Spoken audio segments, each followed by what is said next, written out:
සුබ දවසක් කියලා ප්‍රාර්ථනා කරනවා යාළුවන්ලා සියලු දෙනාටම. ඔන්න ඉතින් වෙනද වගේම අදත් අරගෙන ආවේ මැද පෙරදිග රටක ඉඳලා ලංකාවට මුදල්ලා නම් අද ඔයාලට කොයි වගේ වටිනාකමක් ලැබෙනවද කියලා.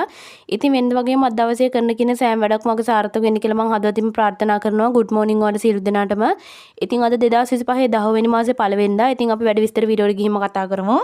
ඉතින් බලමු අද මැද පෙරදිග රටක ඉඳලා ලංකාවට මුදල්ලා නම් ඔයාගේ මුදලට කොයි වගේ වටිනාකමක් ලැබෙනවද කියලා. ඉතින් ඉස්සරෝම ලංකාවේ මහ බැංකුවේ ඩොලර් එකක් ගැනුම් මිල රුපියල් 298.77ක් වෙනවා. ඒ වගේම විකුණු මිල රුපියල් 306.29යි. ඒ වගේම මැද පෙරදිග ඩොලර් එකක් වෙනවා රුපියල් 302.77ක්.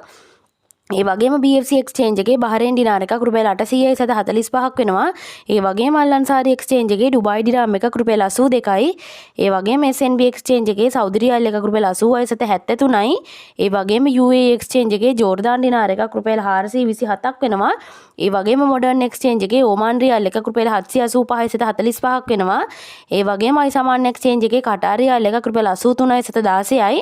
ඒ වගේම කුවේට් දිනාර එකක් වෙනවා රුපියල් 990.65ක්. ඒ වගේම කුවේට් දිනාර එකක් Google රේට් එකේ වෙනවා රුපියල් 991.8ක්. ඒ වගේම UAE අල්මුල්ලා අල්නාදා BC එක්ස්චේන්ජ් වලත් රුපියල් 965 රුපියල් 991ක් අතර නම් මේ දෙන කැමති එක්ස්චේන්ජ් එකක් කරලා ලංකාවට වගේ සැලරි එක යවන්න. ඒ වගේම යුරෝ එකක් වෙනවා රුපියල් 355.36ක්. ඒ වගේම සිංගප්පූරු ඩොලර් එකක් රුපියල් 234.59ක්. ඒ වගේම ඕස්ට්‍රේලියන් ඩොලර් එකක් රුපියල් 199.81ක්.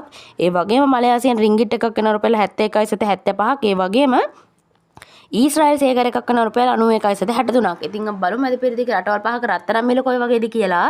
ඉතින් කුවේට් රත්තරන් මිල මේ විදිහට බලා ගන්න පුළුවන්. ඒ වගේම සෞදි අරාබියේ රත්තරන් මිලත් මේ විදිහට බලා ගන්න පුළුවන්. ඒ වගේම ඩුබායි වල රත්තරන් මිලත් මේ විදිහට බලා ගන්න පුළුවන්. ඒ වගේම කටාර් රත්තරන් මිලත් මේ විදිහට බලා ගන්න පුළුවන්. ඒ වගේම ඕමාන් රත්තරන් මිලත් මේ විදිහට බලා ගන්න පුළුවන්. ඉතින් යාළුවනේ අද අරගෙන ආවේ මැද පෙරදිග රටක ඉන්න කෙනෙක් අද ලංකාවට වගේ සැලරි කරනවා. ඔයාගේ සැලරි එකට කොයි වගේ වටිනාකමක් ලැබෙනවද කියලා. ඉතින් මේ වගේ වටින වීඩියෝ දිගටම බලන්න පුළුවන් නම් අපේ channel එකට දිගටම එකතුලා හිටියලා. ඉතින් අපේ channel එකට දිගටම එකතුලා කියලා ආරාධනා කරනවා. තවත් වීඩියෝ එකකින් හම්බ වෙනකන් එතකන් ඔයාලට සුබ දවසක් ජය වේවා.